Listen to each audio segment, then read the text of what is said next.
open the fingers, just watch if we can all see. So I'm going to keep my middle fingers pointing forwards, and I'm going to move the other fingers open, not maximum, just open a little bit. And then I'm going to pull these digits up off the floor so that I can press with the knuckle, press with the wrist, and press with the fingertips. And I'm pressing through 3 layers of support.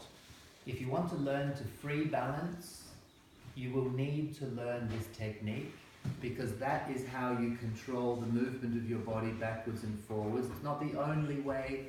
The core, which is not the core, it's the periphery, is also functioning in that sense. But the base comes from the hands. So let's try this for a moment. Take your hands the width of the shoulders and look at the middle finger. Have the fingers together, thumbs open, and then open the fingers a little. Open the fingers a little, and now pull the fingertips down, and you see how those digits lift up? Press the knuckle and press with the fingers. Yeah, can you get white fingers by pressing the blood out of them? Good. And now let's lean forwards and bring the shoulders over the wrist. Can you press down through the bones of the wrist and the knuckles and the fingertips? You feel the strength in your hands? Yeah, so this is what we want. Active hand in the handstand. Okay. And then sit back down. And let's demonstrate, and maybe where we can all see. Can you do handstand? Yeah. Can we use this space here, just because it'll be easier for everyone to see? Oh, those nails.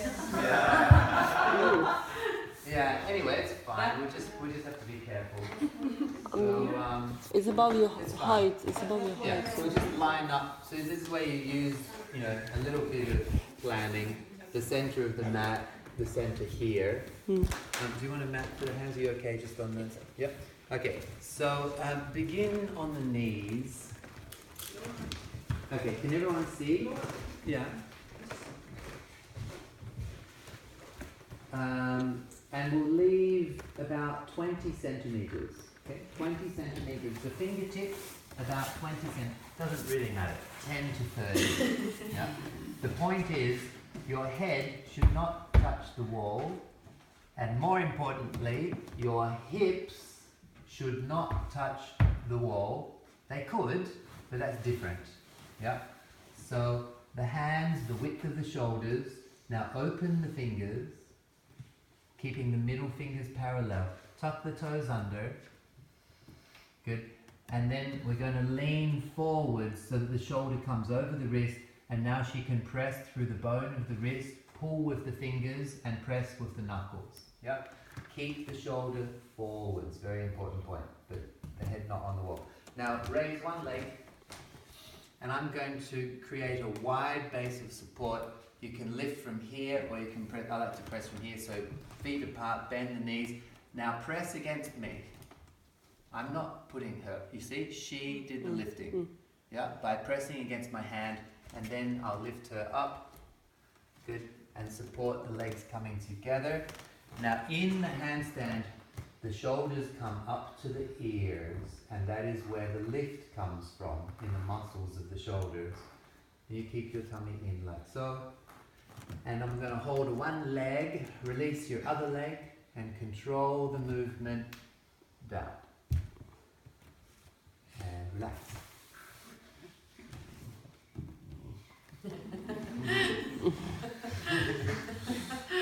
Good spot there.